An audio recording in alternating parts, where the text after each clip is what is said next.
Hello everyone again. I'm Adam Kassab from GLOBIS and welcome to Inside Japan. Today, fantastic interviewer we have today, Mr. Kono Taro, who is a member of parliament, and we are in the parliament office building here in Kono Taro-san's office in Nagatacho. Mr. Kono, thank you very much. Thank you. Very nice to see you. Thank you very much. Welcome to my office. Thank you. Now, you're a very well-known person here in Japan, but I mean, for our viewers around the world, could you just sort of introduce yourself? Tell us a bit about who you are. Sure. I am a member of the parliament. I belong to the Liberal Democratic Party, which is Prime Minister Abe's party. I've been re-elected 6 times. I've been in the parliament for almost 18 years. I was once the chairman of a professional Japanese football club, Shonan Bellmare, which was once Asia champion. That's our pride. And, I'm also heading Japan Racehorse Association, which organized Japan's largest thoroughbred horses sales in Hokkaido. And well, I'm very well known for being anti-nuclear in Liberal Democratic Party. The party has promoted nuclear for the last 50 years, and since my first term, I said that policy is there's something wrong with the policy. And after the accident in Fukushima, I think my colleagues began to listen to me, and that made me sort of famous or infamous in the parliament. I know there's a little bit of talk now about restarting some of the plants, right? So, yes, we now have the Independent Safety Agency. right. Before the safety agency was under the ministry, which was trying to promote a nuclear. Right. And that was one of the reasons caused the accident in Fukushima. I see. So we have a sort of real independent regulator. So hopefully, once they go through the nuclear reactors, the dangerous one will be shut down forever. I see. Good. That's good to hear because I live in Japan, so I want to feel safe. So We don't want to repeat the mistake again. Mr. Kono, you went to America when you were quite young, I think. Can you tell us a bit about that? Sure. Well, first time I went to the state to visit for summer I was in the 7th grade, and I was very surprised. We went to McDonald's. I was trying to drink milkshake, and I couldn't drink it with straw. I have to ask spoon to eat it. So, well, I thought, wow, U.S. is quite different. And then I went to a high school, boarding school in Connecticut for a year to learn English. And then I was a classmate of Patrick Ewing, the former center for the New York Knicks at Georgetown University. I see. And I interned for now Senator Shelby, Republican senator from Alabama, Mr. Richard Shelby, but he was a Democratic congressman, and I interned in his office for 2 years. What a great experience. Yeah, he switched the party, and he switched to Senate, and he switched the party. So that gave you some good insights into the kind of political system in America. Back in 1980s, I graduated December 85 from Georgetown, and in the first half of 1980s, I think there was sort of a air of bipartisanship on the Hill, and especially Mr. Shelby was a Southern Democrat who often voted with Republican. But because I think Southern Democrats were sort of, getting along with the Republicans, there was a less partisan sentiment. It was more coalition based on the policy back then. I see. But now I hear the news from Washington, D.C., it kind of saddens me. Right. They were really partisan Yeah. and not trying to work together. I think it's very different from when I was there. Right. I know it may be a difficult question, but how would you compare sort of political life here in Japan with your experience in America as an intern? Well, I think individually, I think you can achieve more in Washington, D.C. There's a very strong party line in the Japanese parliament. The way we run the parliament is not fully democratic. So I think we need to improve a lot. So maybe things take a lot longer here, maybe a slow process? Or? Well, first of all, when you have a vote in the plenary session, they don't record individual vote. The party pledged to the speaker before the meeting that the party would support this item or vote against that item. I see. And that goes on official record. So it doesn't really matter how you actually vote. And that's not real democracy, I don't think. Thank you. More general question. Something you like about Japan, maybe something you don't like so much. In general, it could be anything about, yeah. Well, Japan's safe. Very Well, safe, yeah. when I was in United States, that was the early 80s, and some part of Washington, D.C. was very scary. Right. But here in Japan, you generally don't have to worry about, safety. Right. It's very clean, and the train runs on time. There are a lot of good restaurants. You enjoy good Italians, good Turkish, great pizza. Yeah. A lot of good steaks. So it's very nice environment to live in, I think. What I don't like is people are somewhat expected to conform. When you go to the restaurant, you don't really tell what you want to eat. You try to hear what the other people want to eat, and you go along with them, and that's not fun. You don't want to stand out and be different. Right. But I usually order first, and they say because I've been to the United States University, but...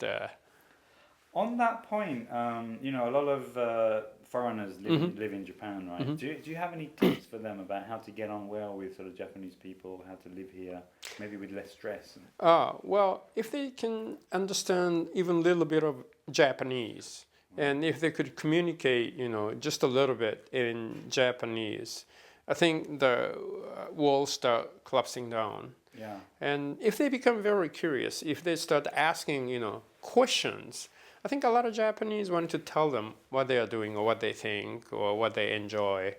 So I think you have to be very curious and start asking questions, and they will respond. I mean, Japanese, when they are asked a question, they're happy to answer, but they don't really tell you what do you think, before. Right, unless you ask, they're not. Right. So you have to prod. Yeah, interesting. How about the other way around for maybe Japanese people to get on better with foreigners? Well, I think, first of all, we need to speak English. I mean, the Japanese college graduate, all of them should have learned English for 10 years at least. Right. But they don't seem to speak English. And there must be something wrong with our English language education. Yeah. But it's global society now, so I think we need to be able to speak English. Okay, thank you so much. One question I always ask people in this series is about sort of Japanese historical figures, political figures, artists. Anyone like that you admire? Kurosawa Akira, the movie maker. I didn't really watch his movie before I went to Washington, D.C., but there was a movie theater called The Biograph in old days in Washington, D.C., and they had a whole week or 2 weeks dedicated to Kurosawa Akira. And that's when I watched like Seven Samurais and all the other his films, and it was fascinating. It was really interesting. Do you have a favorite movie of his? I think Seven Samurai, yes, by far. Do you think, I know just this question kind of popped into my head, but what do you think is the sort of essence of Japan or the Japanese spirit or the Japanese way? Do you think he captures that?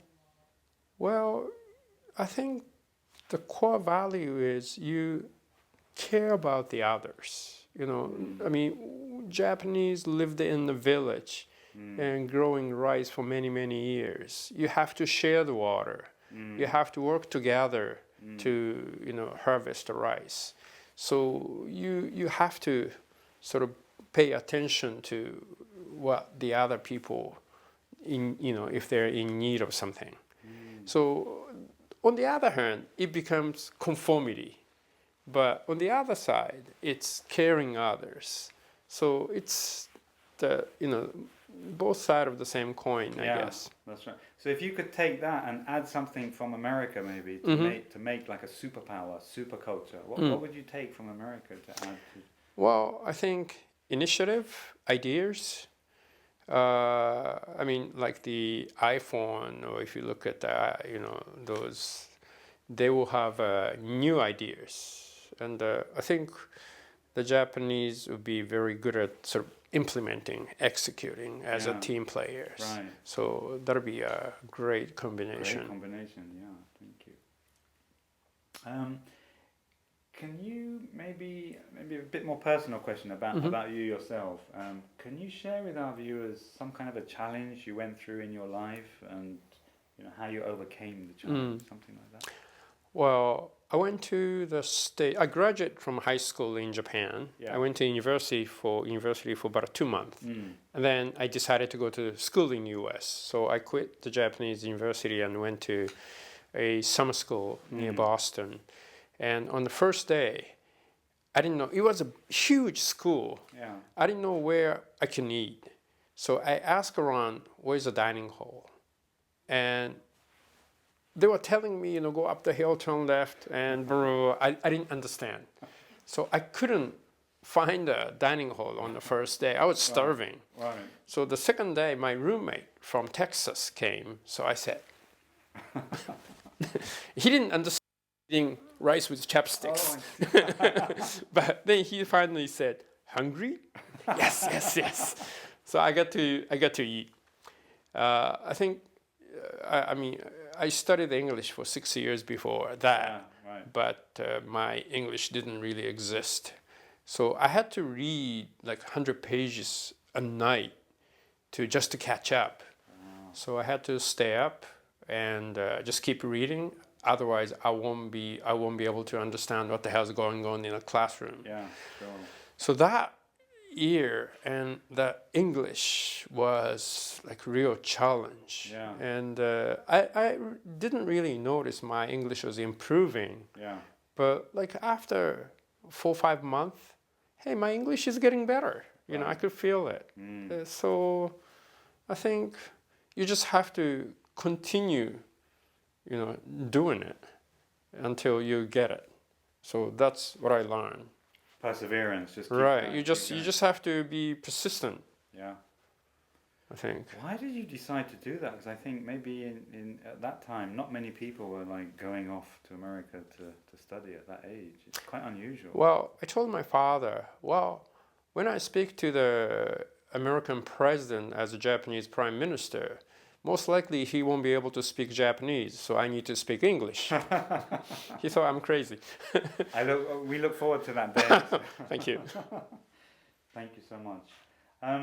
One other question. You know, we're a business. GLOBIS is a business school, so we kind of work with companies to transform a company, right? That's kind of what we're focused on quite often. You're looking at a whole country, Japan as a country. How do you stay positive? I mean, it's such a huge challenge to think about changing and evolving, developing a country. How do you stay positive? Well, you have to believe in what you are trying to do is good for the country. You know, in case of a company, what you are trying to do is good for the society and the company. You know, you need a belief, and sometimes it's very difficult to change things. You know, it's very difficult to get your view across. But I think what you need is strong belief that you are doing the right thing. Yeah. And as long as you hang on to it, I think you can try. And persistence comes after. Thank you very much, Mr. Kono. Any final message for our viewers you want to give? Well, we are now looking forward to 2020 Tokyo Olympics, Paralympics. So hope more more people come visit us, and we're trying to open the country, and more people not just come visit, but to work in Japan with us. And we look forward to sort of real multicultural Japan. Wonderful. Can I sneak in one last question? Because a lot of people are saying, you know, after the Olympics, what's going to happen? So there's a nice goal for the Olympics coming, but what's your kind of view after the Olympics? Well, I think that's the first step towards sort of open Japan. Right. Right now, Japan is very sort of closed. Right. You know, there's unnecessary regulations, or like some people say they cannot use their bank card in Japan to get the cash out. You know, so there are a lot of things that we need to change to be open, and Tokyo Olympics is definitely the first step. So after that, I think Japan is more friendlier to the foreigners.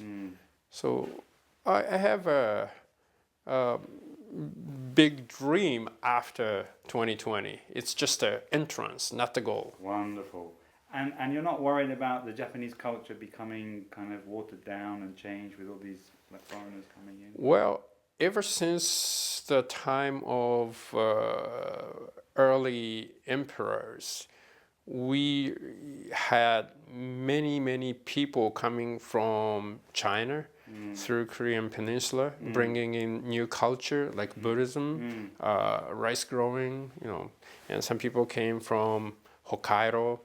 Some people came on the ship through the island, from the southern islands, and Japanese culture is already mixed from the beginning. So it would be nice to add more layer on top of that. Fantastic. What a great vision. So, Mr. Kono, Taro, thank you so much for your time. Thank you. Very interesting, and thanks for sharing your views with everyone. I'm Adam Kassab from GLOBIS. We've been with Kono Taro here, Member of Parliament, in his wonderful Parliament building office here. I hope you enjoyed the interview, and catch you next time.